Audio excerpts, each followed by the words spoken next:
बच्चे जो होते हैं स्पेशली हम लोग के जो डेवलपिंग कंट्रीज़ में, जहाँ पर जो है सफाई की व्यवस्था कम होती है, जब सैनिटाइजेशन नहीं होता है और बाहर लोग शौच जाते हैं स्पेशली विलेजेस में, वहाँ पे क्या होता है कि उनके नाखूनों से और हाथ न धोने के कारण बच्चों के अंदर ये समस्या बहुत ज़्यादा दिखाई जाती है। और इसका इम्पैक्ट उनके ऊपर न सिर्फ एक बच्चे के ऊपर पड़ता है, बल्कि उस बच्चे के पेट में जो है जितना भी वो खाना खाता है उसका मैल एब्जॉर्प्शन हो जाता है और उससे उस बच्चे को आगे जाके उसकी ग्रोथ में, डेवलपमेंट में, मानसिक और शारीरिक विकास में गतिरोध हो जाता है। तो ये बच्चों में इस प्रॉब्लम से कुपोषण की तरफ बच्चे बढ़ते हैं, जो एक बहुत बड़ा प्रॉब्लम है हमारी कंट्री में। इसलिए बच्चों में इसको समस्या को ध्यान देना और उसको ठीक करना बहुत ज़रूरी है।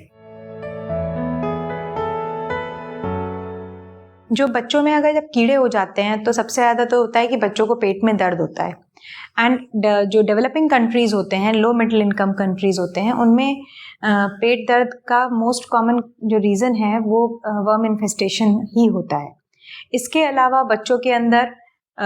एंग्जाइटी एंड बच्चे इरिटेटेड रहते हैं और उनका क्या होता है, वज़न जिस वृद्धि से बढ़ना चाहिए वो नहीं बढ़ता है। साथ में मैल एब्जॉर्प्शन होता है तो उससे उनको कुपोषण होने लगता है। इसके साथ में क्या होता है, कीड़े जब पेट में होते हैं तो कई तरह के वर्म्स होते हैं, ऐसे हुक वर्म कहते हैं, वो आंतों के अंदर थोड़ा थोड़ा ब्लीडिंग जो होता है उसका होती है, तो उसके कारण उनको अनीमिया भी हो जाता है, खून की कमी भी होती है। तो बच्चों के अंदर ये सारे लक्षण कीड़े के कारण, और बच्चों को भूख बहुत लगती है, लेकिन बच्चे को कोई भी चीज़ वो खाना जो है वो सारा उसका इफेक्ट बच्चे को उसका फ़ायदा नहीं मिलता है, क्योंकि वो सारा जो उसका एब्जॉर्प्शन है वो वर्म्स के थ्रू हो जाता है। इसलिए बच्चा जो है वो उसकी वृद्धि रुक जाती है, वो शॉर्ट स्टेचर्ड हो जाते हैं, उनका वेट ग्रोथ नहीं होता है और साथ ही साथ में बच्चा जो है वो बहुत चिड़चिड़ा रहने लगता है। पेट में कीड़े होने का जो सबसे मुख्य कारण है वो होता है, जो इनका जितने भी वर्म्स होते हैं ये सभी हमारे जो उनका एक साइकिल होता है, और ये साइकिल को फीको ओरल रूट होता है। फीको ओरल रूट मतलब मल का जो आजकल है कि सैनिटाइजेशन वॉशरूम्स होने चाहिए, वो लोग नहीं, जो बाहर जाते हैं अक्सर, और उनमें क्या होता है, ये जो वर्म्स होते हैं, नेमेटोड्स होते हैं, इनके छोटे छोटे लार्वा और इनके एग्स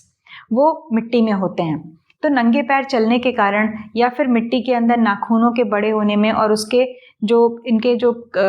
एग्स होते हैं वो इस नाखूनों के अंदर रह जाते हैं। तो जब आप हाइजीनिक कंडीशंस में नहीं रहते हैं, स्पेशली जैसे जो विलेजेस में बहुत ज़्यादा गरीब जो बच्चे होते हैं, जो खाना खाने के पहले हाथ ना धोना, शौच जाने के बाद हाथ ना धोना, और बहुत सारे लोग पानी जो है, पानी का जो है वो सोर्स क्या है, वाटर सोर्स जो है वो कभी कभी क्या होता है कि सीवेज टैंक जो उसी से कनेक्टेड हो जाता है, तो उसके कारण क्या होता है, ये पेट में इसके एग्स चले जाते हैं। जब ये एग्स पेट में पहुंचते हैं तो ये फिर से एक अडल्ट जो वर्म है वो बन जाता है, जो वहाँ पे जाकर के बच्चे को पेट में दर्द करता है, उसको एनीमिया होती है और भूख लगती है और दांत किटकिटाते हैं, लेकिन उससे बच्चे को क्या होता है, विकास नहीं होता है।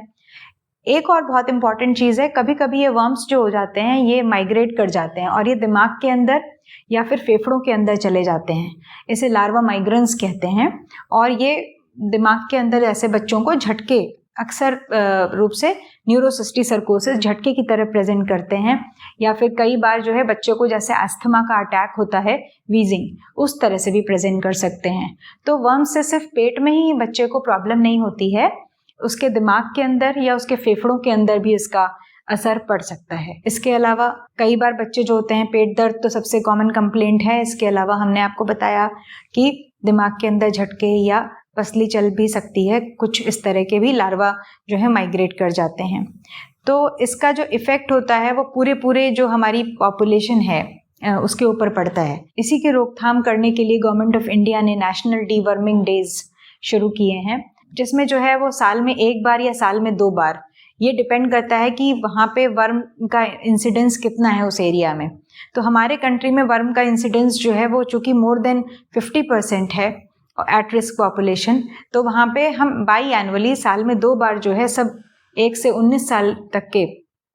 एज के स्कूल जा के घर जाके इसमें 2 चरणों में जो है वो डीवर्मिंग की दवाई ये government of India ministry of health and family welfare के थ्रू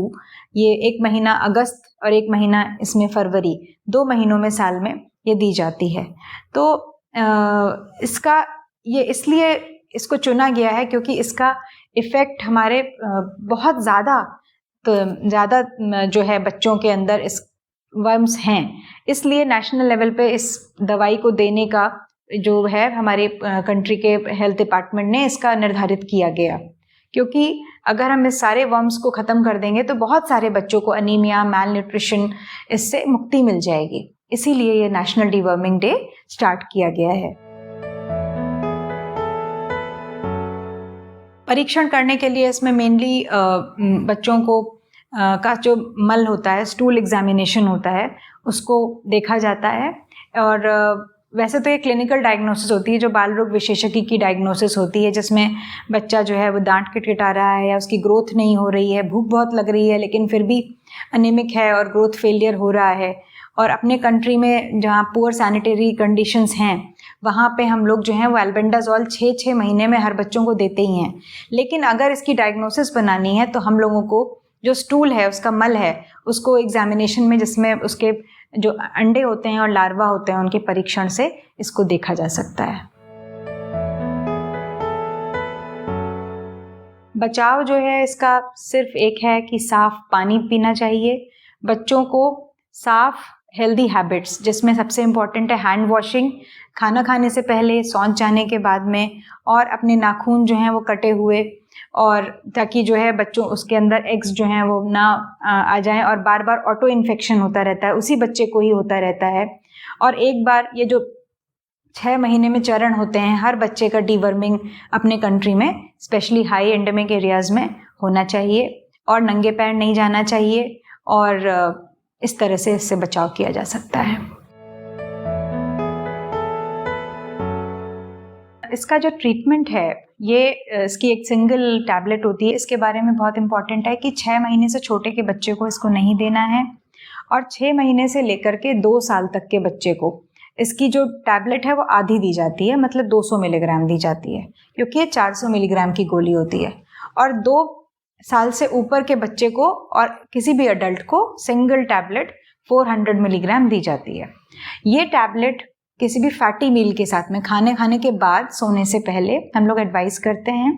और इसको चबा करके खाना होता है। और छोटे बच्चों में इनको जो है क्रश करके उसको, और उसके बाद में थोड़ा सा वाटर इसके साथ दे दिया जाता है। अदरवाइज़ बड़े बच्चों को ये कहा जाता है स्कूल्स में जो दिया जाता है कि टैबलेट को चबा के खानी है। कभी कभी क्या होता है, जो कि बहुत ज़्यादा वर्म्स होते हैं तो उनके एक्सपल्शन के कारण बच्चे को बहुत ज़्यादा टैबलेट के बाद में उल्टी या नौजिया हो सकता है। अगर किसी बच्चे को इस तरह की चीज़ होती है तो उसको तुरंत इमरजेंसी में किसी भी हॉस्पिटल में आसपास में वहाँ पे ले जाना चाहिए। इसके अलावा दूसरी जो एक टैबलेट है, ये सिरप के रूप में भी अवेलेबल होती है, जो 400 मिलीग्राम का सस्पेंशन होता है, जो 10 मिलीलीटर्स में होता है। वो पूरा सस्पेंशन बच्चे पी लेते हैं। एक वर्म होता है, उसको हम लोग कहते हैं पिन वर्म। पिन वर्म्स जो होते हैं ये काफ़ी डिफ़िकल्ट होते हैं। अगर बच्चे को आपने दवाई दे दी है लेकिन उसके अंदर ऑटो इन्फेक्शन होता है, क्योंकि वो क्या करते हैं, रात में पेरिएनल एरिया में आकर के बहुत ज़्यादा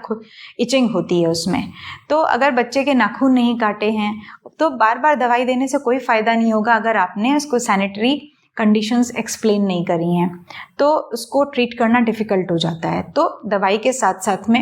हाथ को धोना, नाखूनों को काटना, और अगर बहुत ज़्यादा इचिंग हो रही है तो इचिंग को मना करना, क्योंकि वो